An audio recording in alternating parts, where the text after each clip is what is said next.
Sorry to keep you waiting. My name is Michael Hopkins.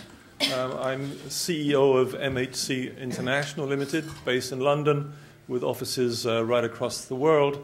I'm an advisor to the global citizen diplomacy groups. Luckily, they haven't taken any of my advice up to now, which is why this conference is going so well. We focus on corporate social responsibility, both in terms of executive education and in terms of consulting. And we see CSR as a systems approach to looking at the firm, right? In a sense, CSR is obvious. I'm not going to give a lecture here because I've come to host and introduce the next person. But CSR is a systems approach to looking at a firm. So all stakeholders to be treated responsibly. Citizen diplomacy is treating citizens responsibly and having your own personal responsibility, which is how I see the link to CSR.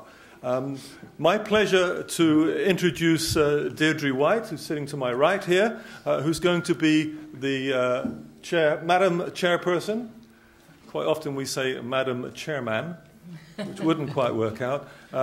And she will introduce the panel and the main thesis of what we're going to be talking about in the next hour and a half. Deirdre is President and CEO of CDS Development Solutions. And she tells me that you'll never find out what CDS means, but it doesn't matter because she's going to tell you lots of other things. Thank you very much. Thank you, Michael. So good afternoon, ladies and gentlemen. It's my great pleasure to have the opportunity to host this panel. I think it's one of the most exciting topics that's actually going to be discussed in these couple of days of the summit. And that's a lot to say because there's a lot of exciting topics being discussed. But I hope many of you were in the room this morning for the opening panel when we talked about corporate social responsibility. And one of the themes there was really how corporate social responsibility has morphed and developed over time and moved from philanthropy to a real strategic investment in the way a business operates. And one of the critical pieces of that is how partnerships have also morphed and developed over the same period of time. And so looking back a decade ago, the kinds of partnerships that I think business and NGO and government had were sort of very pro forma because we were supposed to do it. And maybe the level of richness that we would have all liked was not there. And I think that you're going to hear from our panelists today that they're involved in some very rich, very unique, very cutting-edge partnerships that really enabled them to be able to do the kind of work they're doing, whether it's on the business side, whether it's on the government side, whether it's on the NGO side, and hopefully it's all of those three together. We have been involved in partnership with most of the people at this table, and when I look to think about who should be part of this panel to really discuss the nuts and bolts of how we put these partnerships together and why they're important, I wanted to select companies that I thought were doing some very interesting work in this space, and I wanted to, from the government side, also select people that were thinking about partnerships in a different light than it had been done in the past. There were supposed to be two .com, two .gov, two .org at the table. We lost one of our .orgs, unfortunately, at the last minute, so you'll just be stuck with me on that front. But it's my pleasure to introduce the panel. First, we have Kim Frawley, who's with Pfizer. And I think many of you know that Pfizer's been a real pioneer in this space.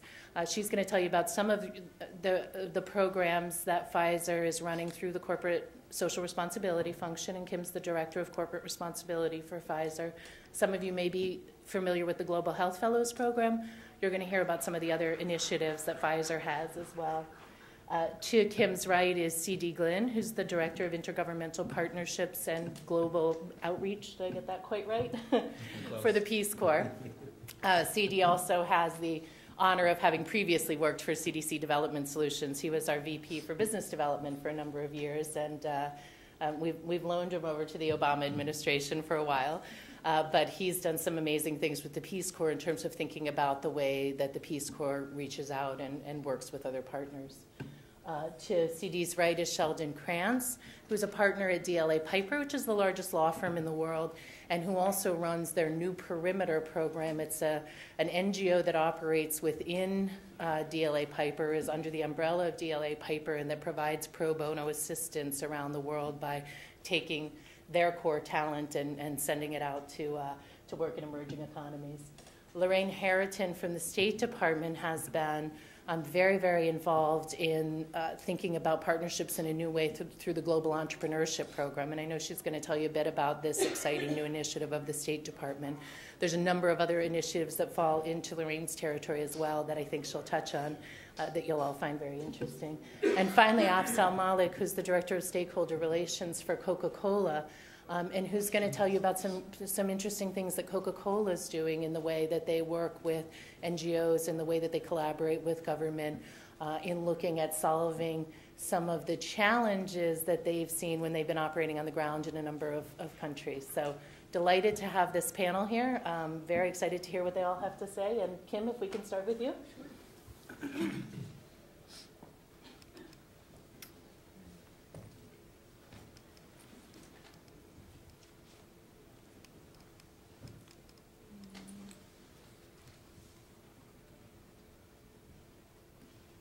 Good afternoon, everyone. I'm really excited to be here. I've been quite inspired by the presentations and the programs that I've heard about today.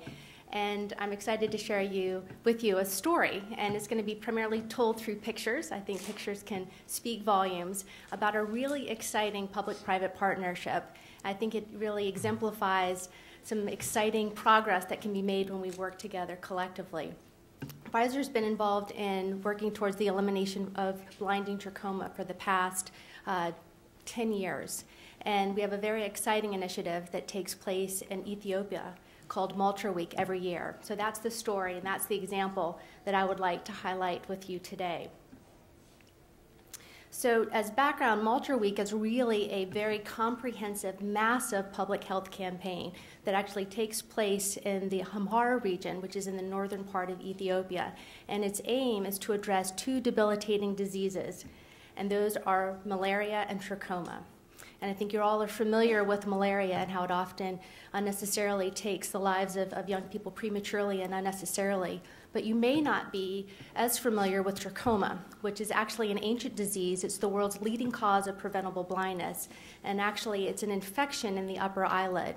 And after repeated infections, it ultimately causes blindness, which obviously is debilitating to the person, but also to the family. Often children are then pulled from their schools and to take care of their parents who can no longer function in society. So these are two debilitating diseases, and that's the intent of Maltra Week, is to really work within communities, to empower communities to really take action and use very simple public health approaches to protect themselves from these diseases. And so in any campaign, it all starts with preparation. And I just thought I'd show you some pictures of what it takes to get this campaign together. Pfizer actually has an antibiotic called Zithromax. Many of you may have taken it for ear infections or other conditions. It's a broad-spectrum antibiotic, and what we found is that one oral dose of Zithromax will actually treat the active infection that causes trachoma. So Pfizer, for this Ethiopian campaign, donates 9 million doses of Zithromax to help this campaign happen. And you'll see here, picture to the right or to the left, are 4,000 dosing sticks to make sure that we give the appropriate amount. And you can never have an ample enough supply of spare tires to make sure the product and the materials get to the field in time. And here you can see a picture of the campaign. Once you assemble all the materials, you need to get it out to the field. So we use both trucks as well as donkeys to get it to the remotest parts of the region that we're working in. And once everything's in place, the whole campaign is launched with an opening ceremony with a lot of pomp and circumstance. And I love the banner, and I really want to draw your attention to the banner. It says, "Let us prevent suffering and deaths from malaria and trachoma." And it shows all the players involved in this massive campaign. It shows the .orgs, the .govs, and the .com. So you see Pfizer there, the International Trachoma Initiative, the Lions Club International, the Carter Center, and the Ethiopian Ministry of Health. So in order for this to come off successfully, it's everyone working together, everyone actually doing a huge lift to make this a reality. You can also see underneath, it's not only about giving the product, but it's also doing massive and extensive public health education. So you see the malaria net and also a water jug where there's ongoing demonstrations of the importance of washing your face and hands. And here's a picture of the crowd. We had 6,000 people there at the opening ceremonies. People were on the roofs, in windows. All the school children came. So it was really an exciting opening to this massive campaign. And I think one critical factor for any public-private partnership to work is local leadership. So this whole campaign is part of the National Trachoma Control Strategy. And so it not only has the support of the Ministry of Health, but it also has the support of the Regional Bureau of Health in the Amhara region.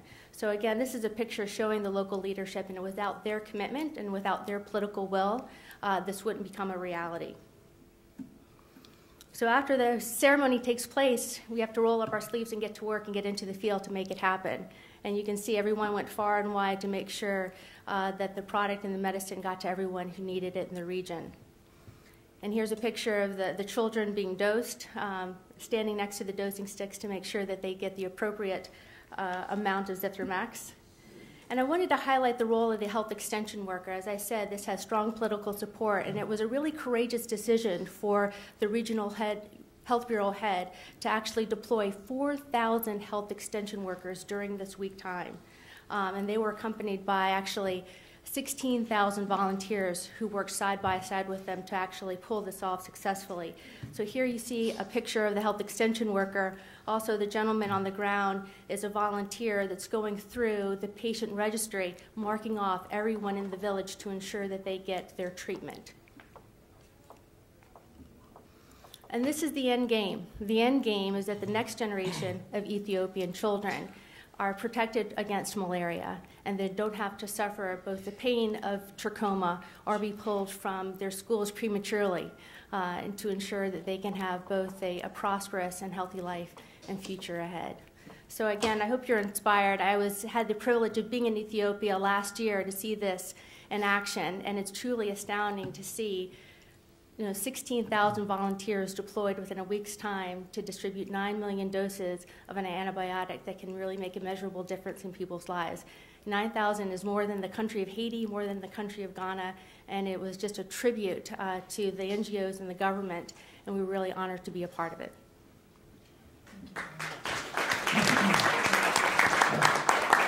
Thanks, Kim. Is this working? Yeah. Okay.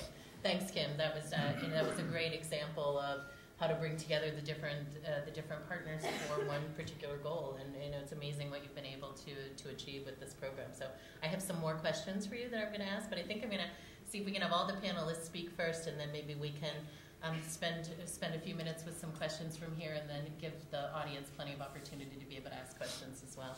So, CD. Perfect. Thanks, Deirdre. Of course, I used to work for you, and so whatever you ask me to do, I definitely do it, always from this point on in my career. But more importantly, when looking at this obviously this conference and talking about citizen diplomacy and this panel on partnerships, if Peace Corps wasn't here, then I probably would have prodded and said, hey, can I get on the panel, or can I make sure that we're represented? Because partnerships are sort of part and parcel in how we operate. Peace Corps is a U.S. government agency. For those of you who don't know, we work on a bilateral basis, meaning that we don't work anywhere we're not invited to. Countries ask for Peace Corps assistance, and so from the onset, it's a partnership and collaboration between governments. And then, most importantly, with the 8,500 volunteers that we have right now serving in 77 countries, those communities, those local ministries, local NGOs, that volunteers are working with and alongside and with and through, again, part and parcel of our mission. These volunteers are part of the community and in partnership with the community to build and sustain their own communities and their society. So citizen diplomacy partnerships is basically what the Peace Corps is all about. I mentioned the 8,500 number because that's more than 8,500, but that's the highest number of Peace Corps volunteers that we've had serving throughout the world since 1970, in the last 40 years. And so this is historical times with the president and his call to service, and global engagement coming and being led by Secretary Clinton. Peace Corps, as an independent agency, is working alongside sort of our government partners to look at development in a new way, to look at citizen engagement in a new way, and feel like we have sort of the wind at our sails in terms of getting the message of volunteerism and service and grassroots development out into the world. And we're pretty honored to have sort of this time in our history as we approach 50 years. Peace Corps will be 50 next year, and some of you have heard about recent activities in which the Peace Corps has done some monumental things with regard to our celebration of 50 years.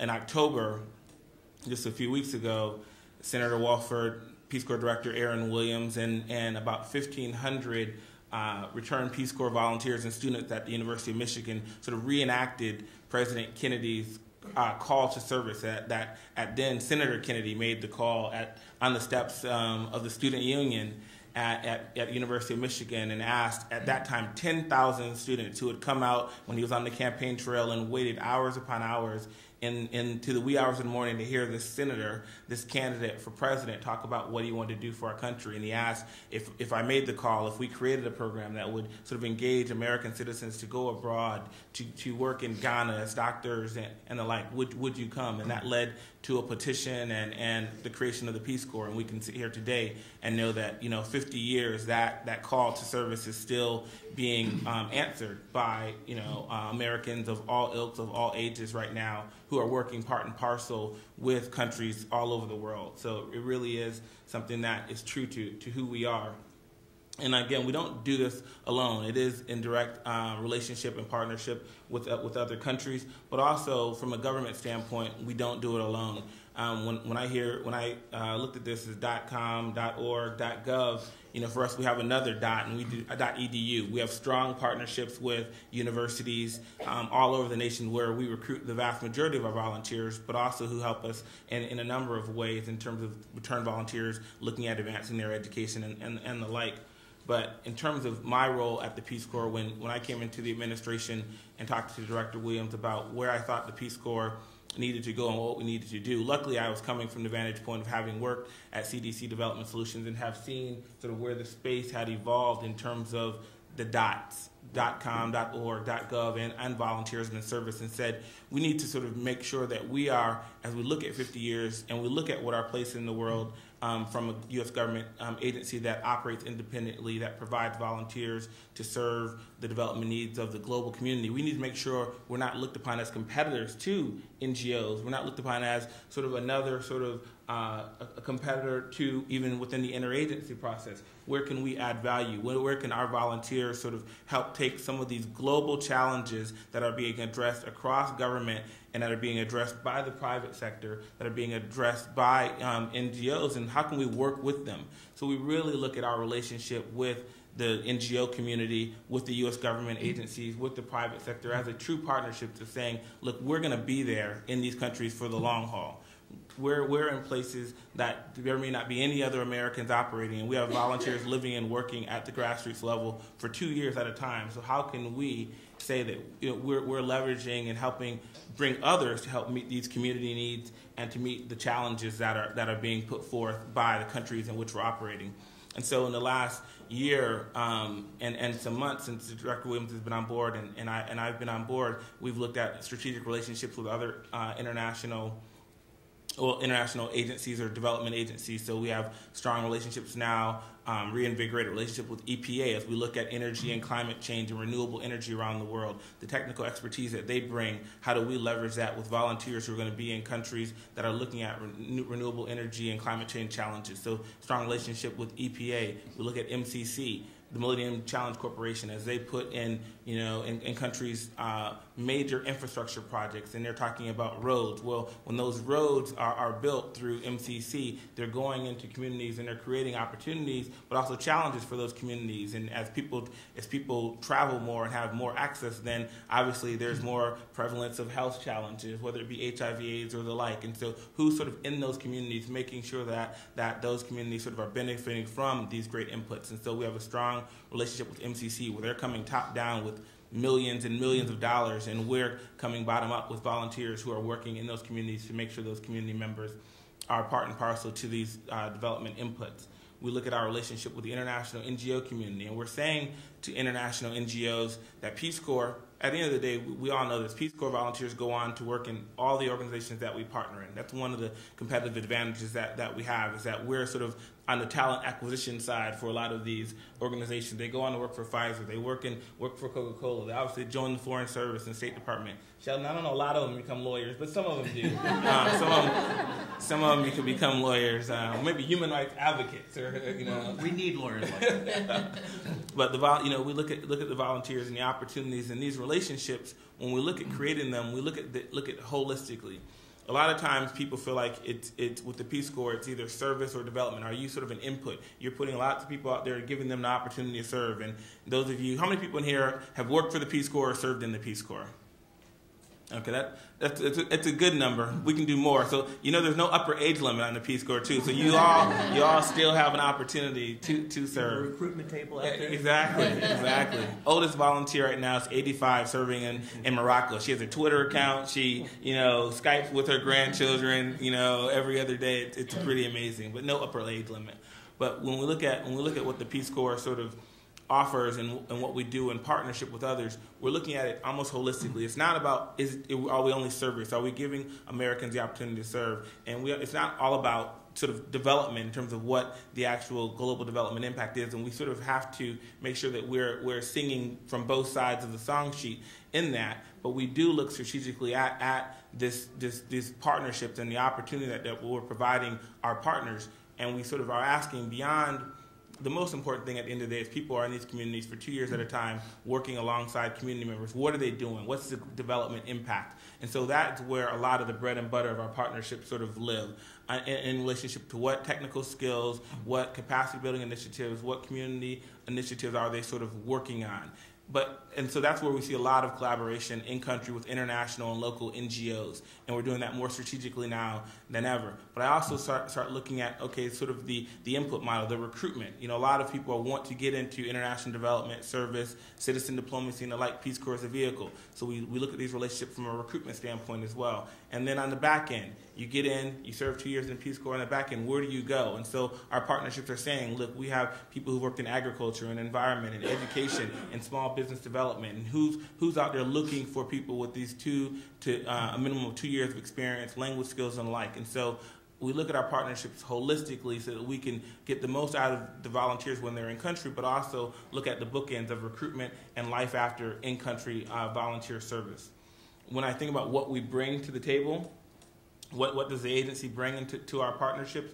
Expanded reach and scale in communities, a grassroots network in places that, again, that last mile where no other sort of Americans or maybe international operators are operating. They're sort of saying that, I mentioned the last mile, but there's another saying that says sort of where the paved road ends, that's where you're going to find the Peace Corps volunteers. And so they're out there in the communities working with the people, and basically they are sometimes the linchpin to larger development initiatives, but they can represent those communities. The opportunity to internationalize. A lot of EPA is a domestic agency. They obviously have a global reach, but they don't have people in these countries. So they can help with training of Peace Corps volunteers on some very important, critical areas in terms of energy and the environment and water. And then who can deliver those services at the community level? Peace Corps volunteers. So we help them internationalize in a more robust way through our scale and through our reach.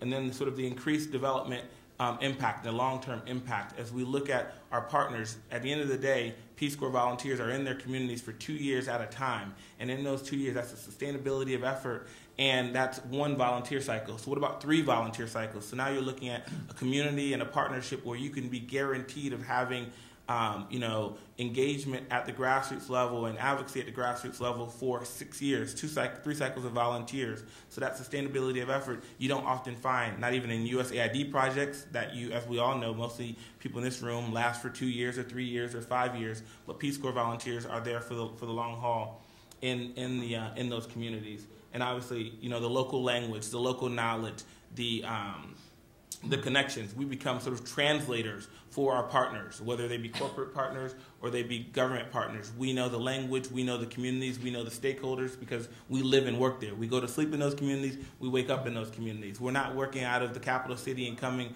for a site visit for a day and a half. We're in those communities and we can tell you sort of how to navigate those. And so that's what we bring as an agency to the development community and the service world. In terms of what we look for, increased exposure to larger networks. Peace Corps volunteers are sort of acting alone with the agency guys, but they are in those communities sometimes being the only one. So being a part of larger initiatives is sometimes very important, having a place to call home, if you will, with sort of an agency or an organization or an initiative that they could sort of latch onto and be a part of something bigger than their own independent zeal, if you will, with the technical skills that they have.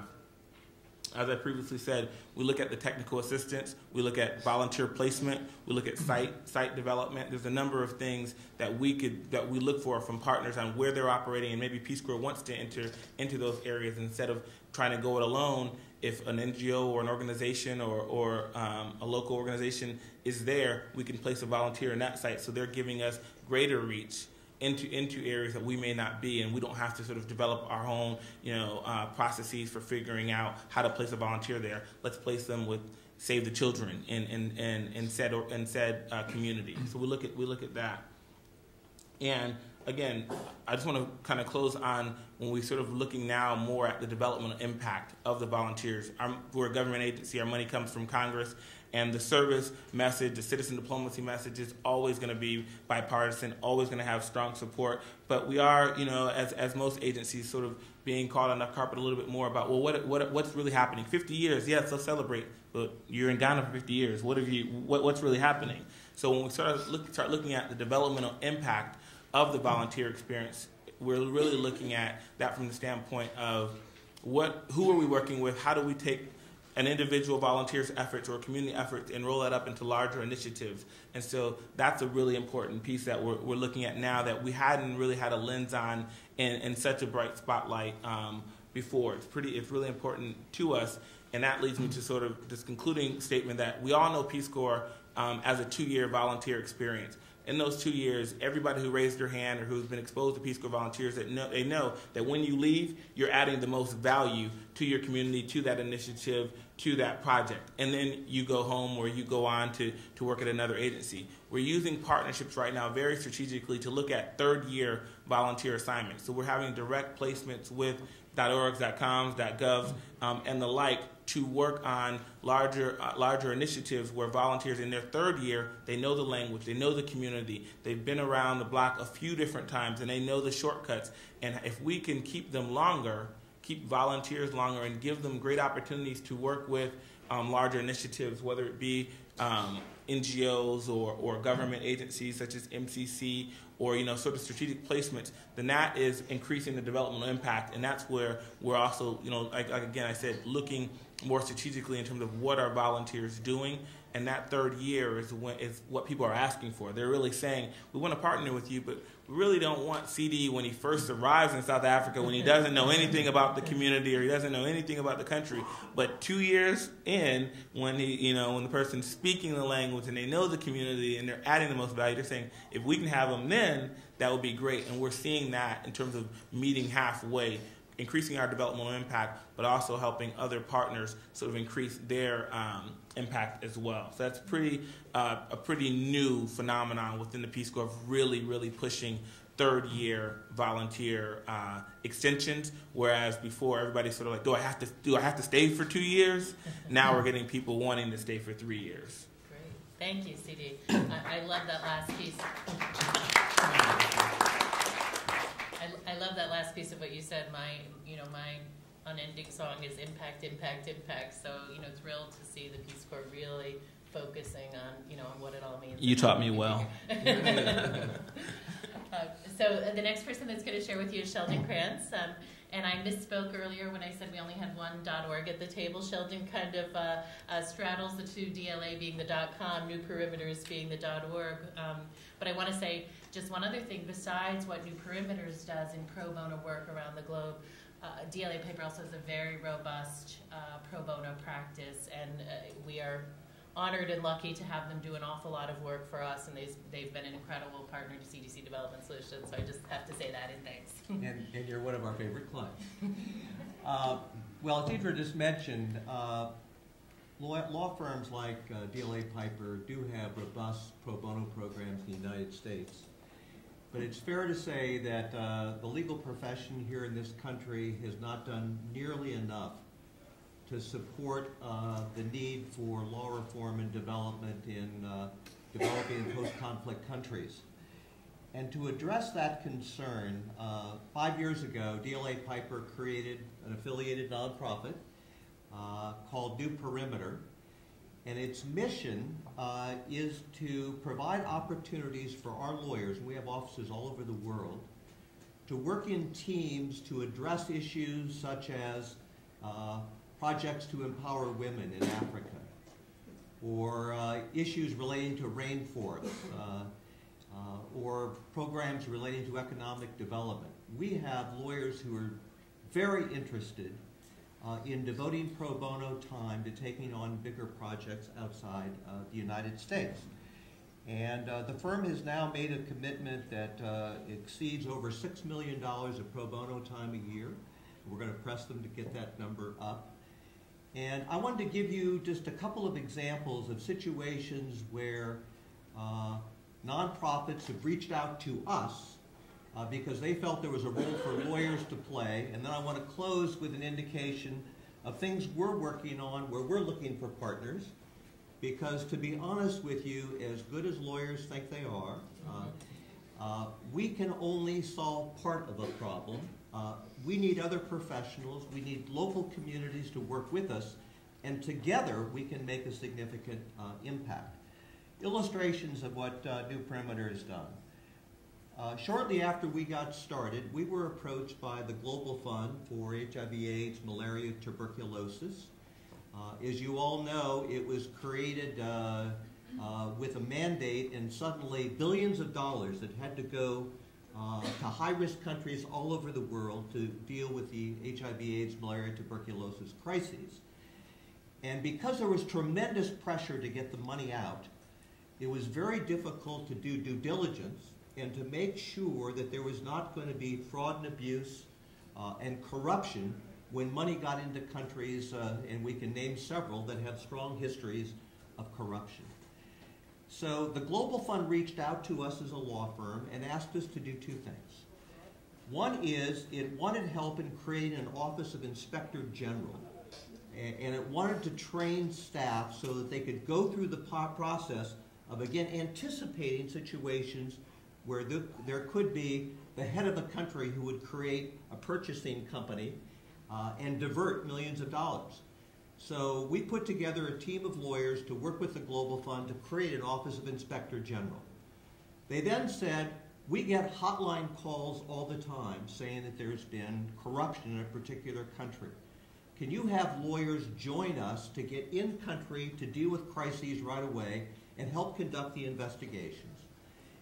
They also asked us to review governance issues because we deal with for-profit companies all the time on governance questions, and nonprofits have the same kinds of issues. For example, how do you deal with anti-money laundering requirements and so forth? So that's an illustration where we responded to a request by a major global NGO. Another example is we've just entered into an agreement with a wonderful NGO, Conservation International. I'm sure a lot of you know about it. And Conservation International is just getting ready to be one of the first NGOs that's going to try to help implement RED, the new UN program to prevent deforestation, by trying to work out arrangements where indigenous peoples, governments, and the private sector can begin to agree that it's in everyone's best interest to prevent deforestation and to figure out ways of using rainforests more productively. Well, there are a lot of people that are going to have to be involved with that, such as Conservation International, but it's going to require lawyers to begin to work out the agreements among and between these various groups, and so we're going to be a partner with Conservation International. Now, an illustration of where we can use help as we go forward. Our programs are building tremendously. And a lot of times we are asked either by a government in a post-conflict country or a local NGO to come in and help. And we have just started a project in Namibia. Actually, there are two projects I want to talk about.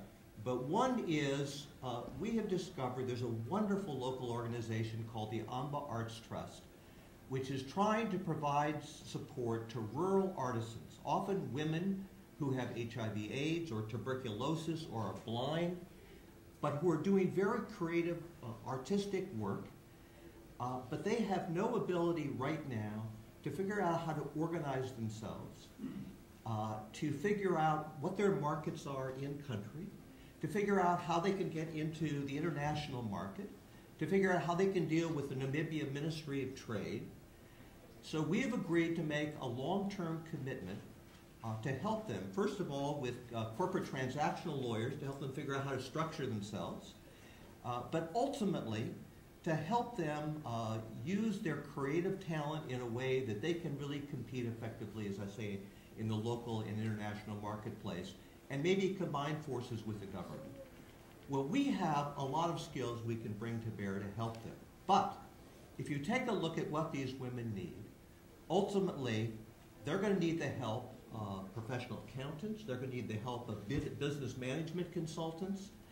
So when you begin to think about partnerships, if there is a desire basically to develop models for helping artisans in various developing and post-conflict countries, the idea of putting together teams, professional teams of different organizations, in a way that can help women like this develop best practices, figuring out strategies. So we're going to reach a point here fairly soon where we're going to want help in dealing with ways to work with these wonderful women who have great talent, but really don't have the skills to figure out how best to promote it. So that's an issue. Another illustration is, and I was thinking of Coca-Cola, we have, in the time we've spent in Namibia, discovered that there are tremendous problems in rural areas in terms of lack of water for drinking, for sanitation, for a whole variety of purposes. And the government is struggling with a whole set of issues of how you allocate water, if you have mining industries or other industries, how you determine who gets access to it, how you take advantage of new technology, and the government itself is interested in trying to struggle with these issues. And for those of you who spend time thinking about the water issues, they are major problems virtually everywhere in the world. Lawyers can bring certain skills to the table. But again, we cannot on our own address a lot of these problems, and so you need partners. And collaboratively, the idea of figuring out partnerships to begin to deal with issues like water is a very significant thing to think about. And the only other preliminary comment I will make, Deirdre, is you have in your title referred to .com, .gov, .org.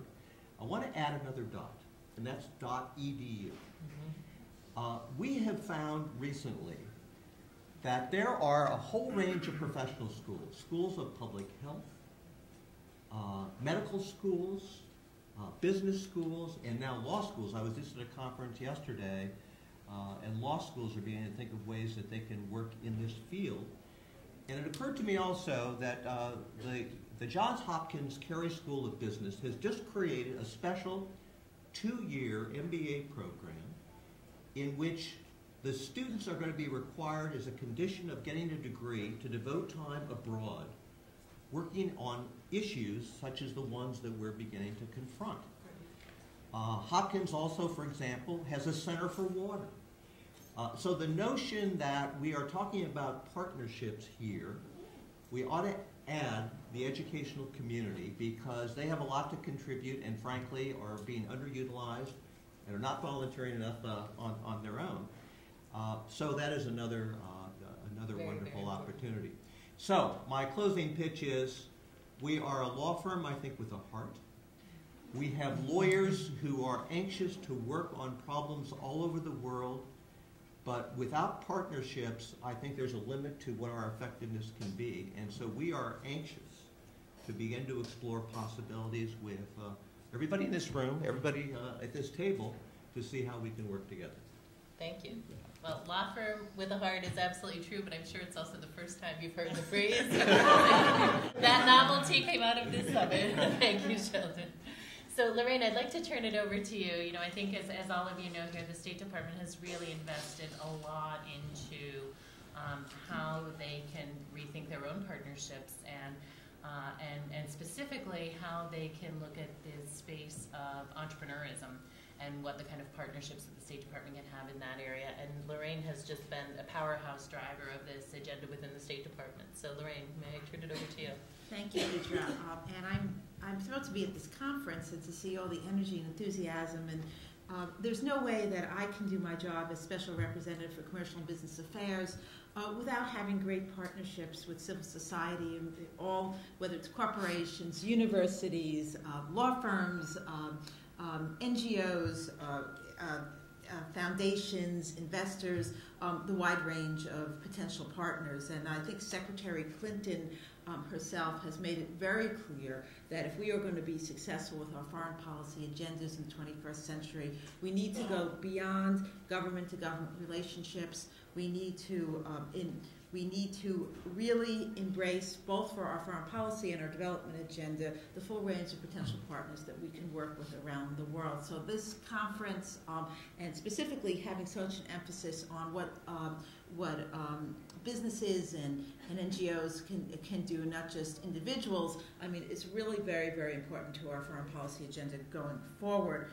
The Secretary announced when she came into office, a special office called the Global Partnership Initiative, which is now headed by Chris Balderson, and their full focus is on partnerships, and they look at, as I said, foundations, businesses, NGOs, universities, faith-based communities, really anyone who can bring things to bear. And I've been amazed at the broad range. We have two wonderful examples here, but the broad range of initiatives that organizations have done around the world. And the State Department really has the role of coordinating, coalescing, empowering, and coming from the private sector, the power that the State Department has to go in and really put some thrust behind these initiatives. So in many ways, our role is more of a coordination and catalyzing role than anything else. I want to highlight a few examples, including the one about global entrepreneurship, which I really appreciate. Deirdre's organization is one of our key partners, so we really appreciate that. But I also want to highlight a few other initiatives to give you a sense of the breadth of the things that we're doing. One of them that you may recently have read about is called the Global Alliance for Clean Cook Stoves, and many of you know that cook stoves are a big issue around the world in terms of a lot of people pollution and people dying from them. So under the focus of the United Nations Foundation, the State Department, the EPA, the Department of Energy, the Center for Disease Control, and USAID all came together to put an initiative around what they call is 100 by 20, which is 100 million households with clean cook stoves by 2020. But as part of that, we've reached out to organizations all around the world. Shell Oil and Morgan Stanley are playing key roles in that. So that really is a public-private initiative that brings in the resources of the government with non-governmental organizations to really get behind a major vision that can really change the lives of many people. The second initiative I want to mention is the Partners for New Beginnings. This is an initiative that Secretary Clinton really has been driving to be able to bring in partnerships to work closely with the State Department around the global engagement with Muslim-majority communities around the world. And this initiative is chaired by Madeleine Albright, and the co-chairs are Walter Isaacson from the Aspen Institute and Muhtar Kent, who's with Coca-Cola, the chair of Coca-Cola. And what they're looking to do is to, there's I think about 20 partners on the board now, 15 partners on the board right now that range Intel, Cisco, Coca-Cola, and a lot of really great institutions, and they are going to be reaching out among to really support key agendas that we mutually agree on. So it's really all about public-private partnerships. The third initiative that I want to talk about is the Global Entrepreneurship Program, and this is something that my group has initiated.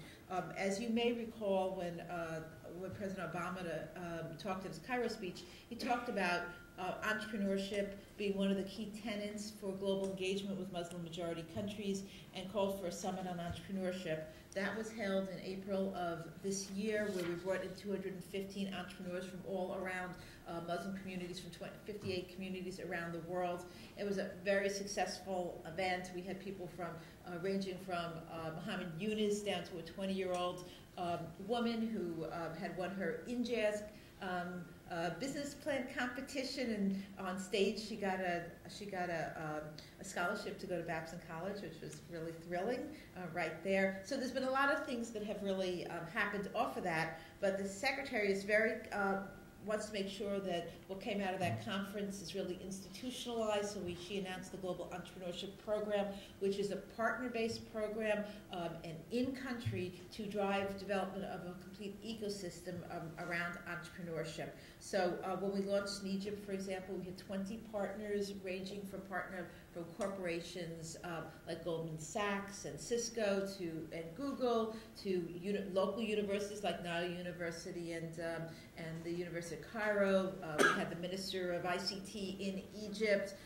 We had NGOs like Endeavor as one of some of our partners. So we really are leveraging all this great work, and these companies and these institutions have been very successful in their field, and we're bringing them to new countries, or we're asking them to expand their commitment. So I wanted to highlight a few of these programs and to say we very, very much would like to invite you to come talk with us about what your interests are, to see if we have a mapping of our interests. We've been talking to hundreds of organizations, and it's really a key part of what we're trying to accomplish. I also wanted to mention Brenda Rios, who's sitting in the front row in the entrepreneurship program. We absolutely would like more partnerships, so after this, if you'd like to talk with us, we'd be happy to talk with you about what we're doing. So thank you very much. Thank you, Lorraine. Terrific.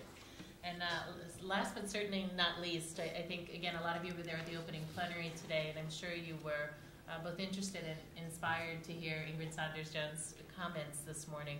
And so I thought it was really important to have someone from Coca-Cola be on this panel and really be able to dig down into what those partnerships mean and how they've happened and how they've driven the success of some of the work that Coca-Cola is doing. So, Afzaal. Thank you very much, Deirdre. And you will have heard Ingrid this morning, Senior Vice President of the Coca-Cola Foundation, really lay out the why of sustainability, the journey we've been on, and the what in terms of how we approach sustainability. And from that point, the how, and I think you will have heard about the Haiti Hope Project, the work we're doing in Tanzania around supply chains, and some other examples. So what I'd like to do, and cognizant of the little time we have here, is perhaps touch on a few examples of the work that we're doing, and maybe we can then move to questions, but maybe to reinforce the why from the Coca-Cola business perspective. We are physically present in 206 countries around the world in terms of production. That gives us a business footprint, which means whenever you consume one of our beverages, it is produced locally. Therefore, being present in the communities means if we're going to have a sustainable business, the communities where we are present have to be sustainable. It's enlightened self-interest. Again, you will have heard that from Ingrid this morning. What that means in terms of partnership is, if we're going to have successful partnerships, we have to involve those communities in developing those partnerships. It can't be a one-way street. So whether it is recovering our plastic or developing recycling programs, whether it's developing reforestation programs because we have commitments around climate change, whether it is getting engaged in communication around disaster relief or disaster relief programs, whether it is working in terms of agricultural programs, whether it's in terms of the water work that has already been referenced here. The realization that we have had over time is that we have to include those communities, but ultimately the programs that we commit to have to be somehow at the core of our business if they're going to be sustainable. They can't be add-ons, they can't be nice to do. What determines their sustainability is that ultimately it is in our business interest, and that is what will determine the longevity of them over time. Now, that is at times a hard realization to come to, and it's one that you can only arrive at through engagement with communities. And many of the conversations we have internally as a business are with general managers who say, well, how do I engage? How do I have some of those conversations? Which is why it's great to have an event like this around citizen diplomacy, which is, we can take back some of the learning from here to go back to our business leaders and say, here, here's how you go and have a conversation around engagement, around the cultural differences, for example. So all of that to say that one of the key learnings around partnership is that from our perspective, it does have to be about the core of your business.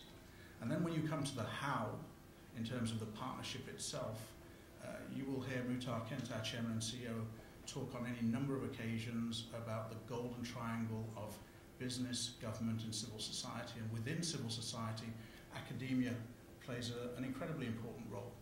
That's why we're involved with the Lahore University of Management Sciences, or why we fund a chair at the American University of Beirut, or the University of Wits in South Africa. I think that educational role in partnerships is incredibly important. And this brings us then to a key element in I think any number of discussions around partnership, which is I think an area which is new, but which State Department and Lorraine next to me has clearly identified. In the current economic circumstances that we all face, economic opportunity is difficult to foresee, and therefore entrepreneurship and the ability to empower people in terms of entrepreneurship is incredibly important for any number of economic actors. And therefore we view that based on our experience in terms of whether it's distribution systems, in terms of retail training, as really creating three enabling environments. The first is enabling education, the second is enabling access to finance, and the third is enabling mentorship and networks, if you like. So those are some of the learnings that led us, for example, to Partners for a New Beginning. And whether it's the Muslim world or elsewhere, our experience really started in Africa. It's this focus on entrepreneurship, we believe, that brings us to partnership as the way forward, and therefore the need to work with business, government and civil society. So I'll stop there in terms of my remarks, and maybe we can get a conversation going. I've got a whole list of questions here right now, but being also mindful of time and all of you having heard a lot of me today, I'd actually first like to open it up to the audience for questions, and then I may come back to my questions as well if I can. So yes, please. Hi, I'm Afzaal from University, and I do have a question for Lorraine in Hariton. And my question concerns the Global Entrepreneurship Program. So my question is, what's the process for selecting the entrepreneurs who will be part of this program? And second, how Can we have a microphone? I'm having a really hard time. I don't Is there one? but I can speak louder. Okay, please. So the question is there a process for selecting the entrepreneurs who are going to be part of the Global Entrepreneurship Program?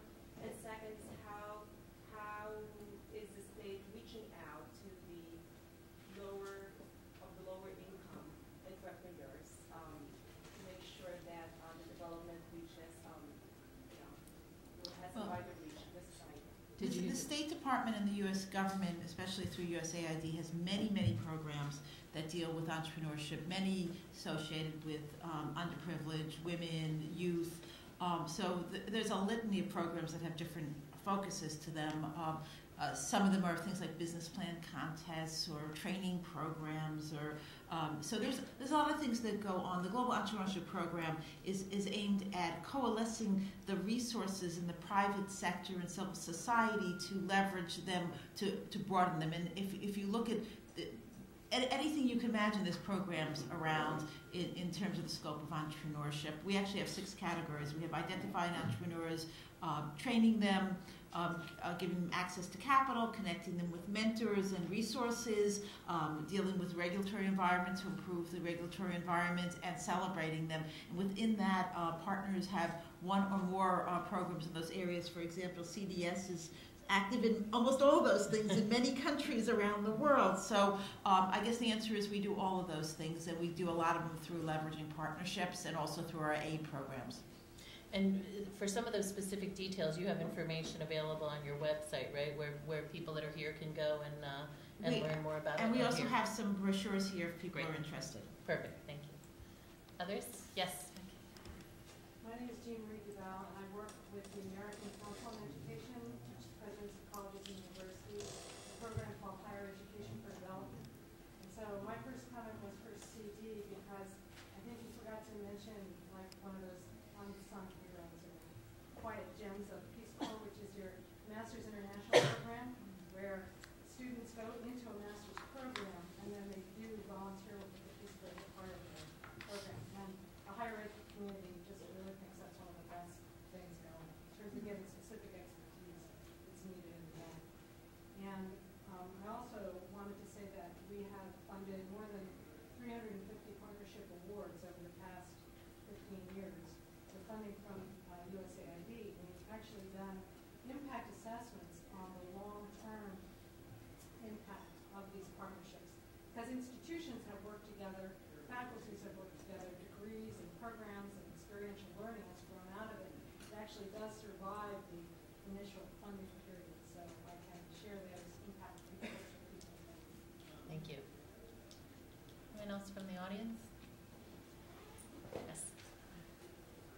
I'm Beverly Watson, and I work with Global Krantz, and I just want to also thank the whole panel talking about the importance of partnerships, particularly for development. And I like both Sheldon's and CD's response when you said, including universities, because there is a great opportunity there. My company, Global Krantz, works with a lot of professional schools, so law schools, business school. I'm actually a lawyer with a heart as well. So the question I have for Sheldon is if you could talk a little bit more about the new perimeter programs, because I see that there is a great opportunity for these cross-discipline programs. But if you're talking about, is it a 1 month where the lawyers do pro bono on the ground? Is it 3 weeks? Is it 6 months? So that will probably affect the type of partnerships. Obviously an important question, and the model for New Perimeter is that when we make a commitment to a project, it's longer term. So we would work up to 3 or 4 years, depending on the nature of the problem. We could put together a team of lawyers, maybe could be 8 or 9 lawyers that would each be expected to give a certain number of hours, depending on what their expertise is. So we are convinced, I would guess like everybody in the room, that you cannot have short-term successes here. It really requires a sustained effort because you're focusing on systemic change in a number of the areas that we are working on. Now that logistically does create some problems for lawyers who are also trying to make a living on the billable side, and we have to be very sensitive to that. But the firm provides up to a certain number of hours per year of pro bono time, and they count it as billable time. So in a typical project, we might invest, could be 3,000 or 4,000 hours a year of time over a 3 or 4 year time period. And the other point I would make is we are very committed to the notion that not only can you not have quick fixes, but ultimate successes really depend on building capacity in country. And we also try to spend a lot of time trying to do that with legal professions in those countries who have typically in the past been deprived opportunities to make a significant impact like we do in the U.S. I'm going to change directions for one moment if I can. You know, we've talked a lot about sort of the external partnerships, but also these are some really complex programs that we're talking about here, and they involve a lot of internal partnerships. And I know, Kim, your program, what did you have to do within Pfizer to get all of the resources aligned that you need to align to be able to get the buy-in to take on a program like this one? Who's involved? How did you get them involved? And how did you even do that internal partnership piece? Sure. I think for the trachoma, I think Pfizer realized that we had a gem. That the previous treatment for trachoma was a very sticky topical eye ointment that had to be applied twice a day for 6 weeks. So as a mother, I can tell you the compliance was probably quite low. And to have to be able to take one treatment in a year to treat the disease, as well as many others that may be resident within the person, was really astounding. So this did start 10 years ago, and when I think for the model of public-private partnerships was quite different. And Pfizer really started out of moral obligation that we had something that was hugely needed in the developing world, and felt like we couldn't not make this available. But we couldn't do it alone. We could only do it in partnership with a host of organizations. So we helped co-found the International Trachoma Initiative with the Edna McConnell Clark Foundation, and then started working with a broad network of NGOs, as well as local governments, national local governments, to actually help support national trachoma control campaigns. But I think what we've learned over time is that we have to really use the full assets of the corporation. So it's an example where for the trachoma program, we're not only providing our product and financial support, but most recently we've been providing our people. And I think you've heard throughout the day that that's really the greatest asset that we can provide. So we have a program called our Global Health Fellows program, where employees actually go and work with NGO organizations on 3 to 6 month assignments to help address critical health issues. And so many of our employees that have worked on have expertise in supply chain and other areas that are critical to making this program a success, go and work with our NGO partners to lend their help and support to ensure its ongoing success, and just train local counterparts. And that's a part of building the local capacity, because it's not just going in and offering services, but it's working with a local counterpart to continue the work after the assignment is done. So I think that full asset approach of using all of your assets and in partnership with local organizations ensure the ongoing sustainability and success of these types of partnerships and programs. You know, Deirdre, I wanted to comment, because I think that's a great point. I mean, I think we often think about partnership from an external vantage point, and I think there has to be, you know, the external value proposition of why partner with us, or how are we leveraging each other's strengths, but even internally, especially within a government agency, and we're very decentralized. I mean, country directors and all of you who work in international organizations know there's sort of a field headquarters sort of divide almost in anywhere, and it's sort of the same thing. If, you know, hey, in Washington, CD has a great idea on what we should be doing with care globally, then there may be country directors, just because it came from headquarters, they're like, why?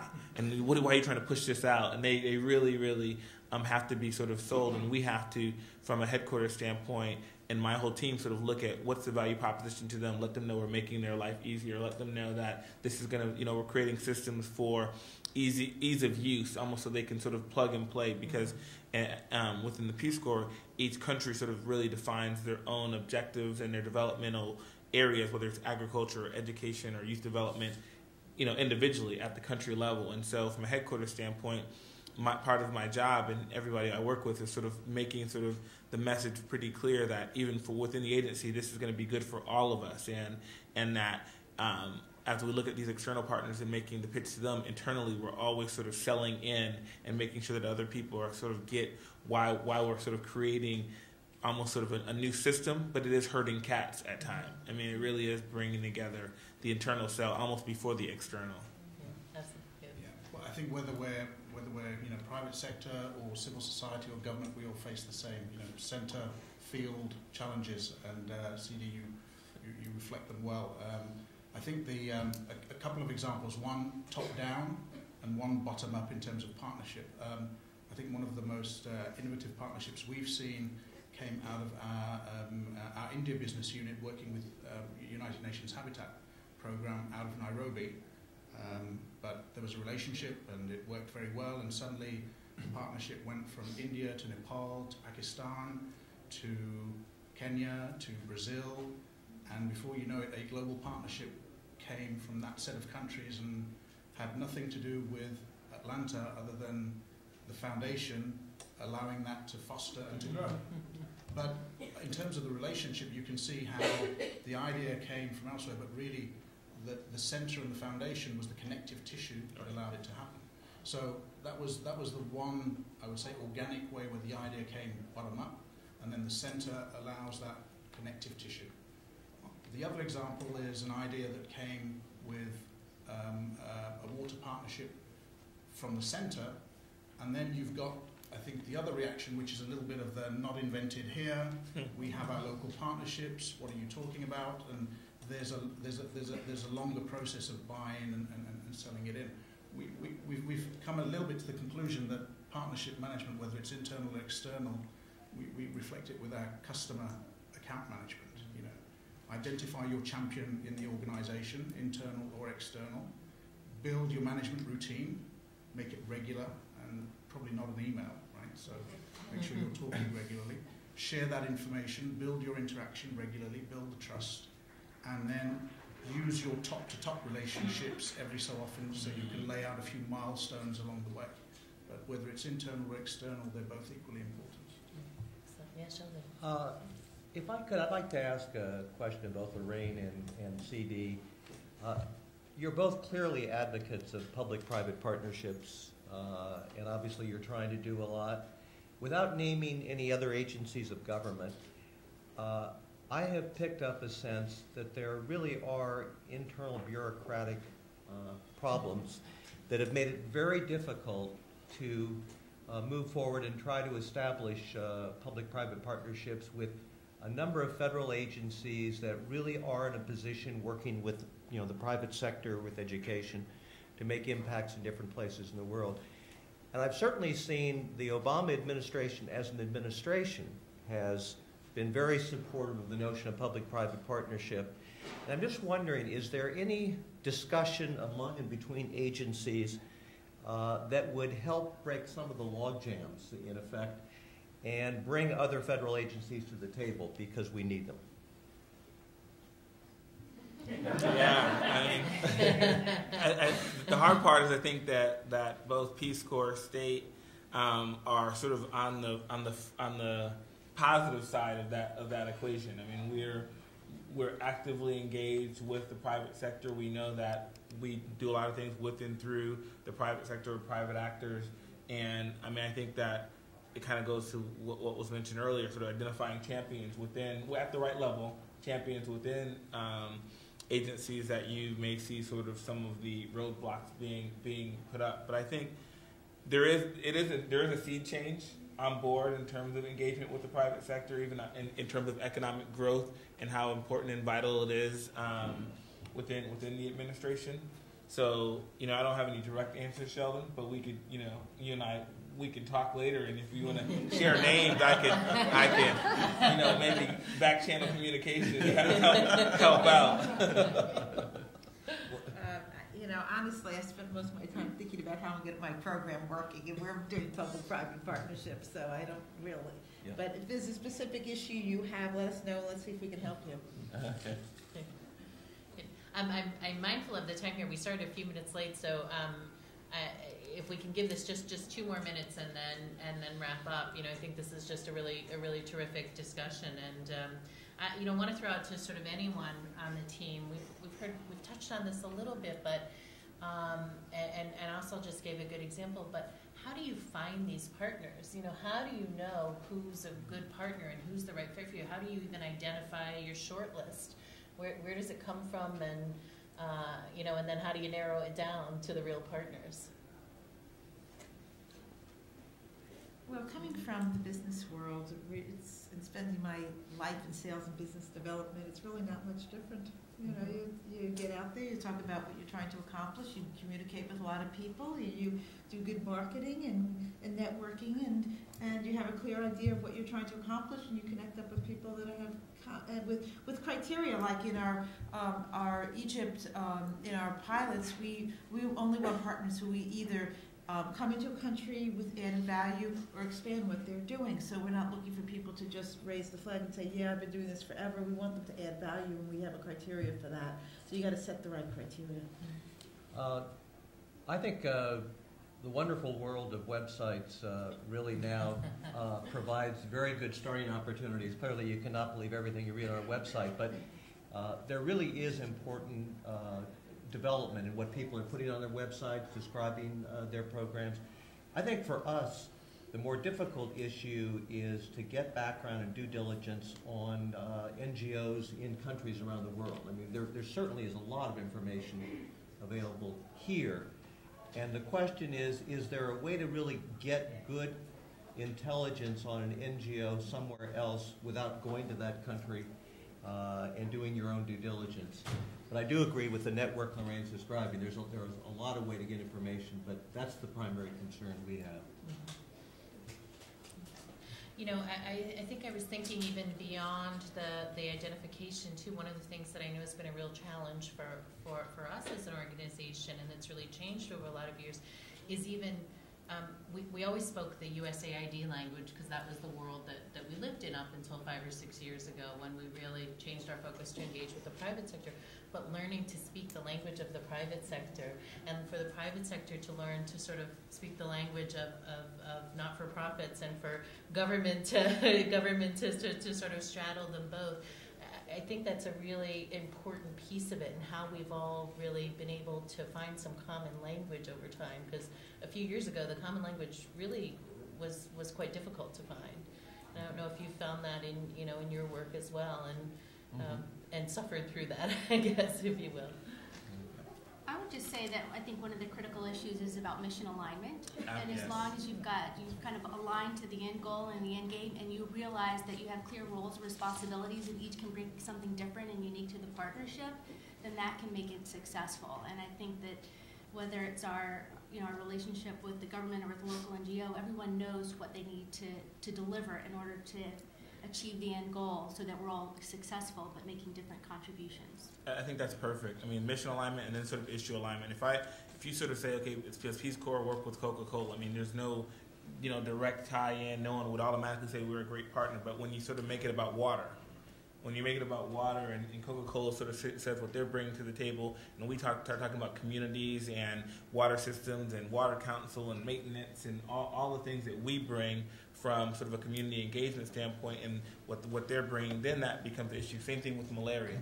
I mean, you be surprised, and Deirdre and I have talked about this before, Peace Corps, talking about our work with the National Basketball Association and Major League Soccer. And what's the tie-in? Well, National Basketball Association and Major League Soccer are big investors in malaria and the Nothing But Nets campaign through the UN Foundation, and volunteers all over the world, and particularly in Africa, are heavily engaged in malaria prevention activities around bed net distribution and behavior change communication. So the issue and mission alignment and what we bring to the table to these larger initiatives sometimes get Peace Corps volunteers, who are probably the leftists of the left to some extent, even in corporations could be bad, let alone government. And so when it's around an issue and we can see whether it's Pfizer as pharma or Coca-Cola as, a big corporation doing good around an issue that's affecting, our community or where we're working, that alone sort of starts the conversation moving. Absolutely. Yeah, just a thought in terms of obviously everyone does their due diligence in terms of what's the track record, what's the credibility of the organisation, what's their willingness to work with the private sector or vice versa. How solvent are they? What are their people like? How impactful are they? So everyone does that, and I think we rely a lot on our local operations to help us with that due diligence. But I think increasingly the question becomes, okay, it's not just about signing the check. As Ingrid was saying this morning, it's having skin in the game. So you're bringing something to the table, which is your people, your resource, your marketing expertise, your distribution, certainly for us. And so what is it that's something extra that is going to make this partnership work? Because clearly at some stage your interests will intersect. But what is it that's going to be special about this and that's really going to make a difference? Yeah. Just one final comment. I think everybody may focus on this, but we've also learned from experience that partnerships can be complicated and not work very well unless you have a clear understanding of what different people's responsibilities are. It's probably good to put something in writing, whether it's a memorandum of understanding or some formulation. Also, there's a question, right, about how you coordinate, you know, who's going to be responsible for certain things, and ultimately, if you define goals, how you evaluate success. So I think those are all pretty important issues when you develop partnerships. Well, great. You know, I actually want to end by quoting something Sheldon said earlier, because I think it was really important that from DLA's point of view and from all of our points of view, we can only solve part of the problem. If we're in isolation, we can only solve part of the problem. And you've heard some great examples of how these innovative partnerships have been able to really address and resolve some global development challenges. And I think it's incredibly exciting. I think we're going to see a lot more in this space. I think that you at this table are some of the real leaders in this arena, and I think we're going to see it go great places, and I'll definitely have .edu on the panel next time. Thank you very much.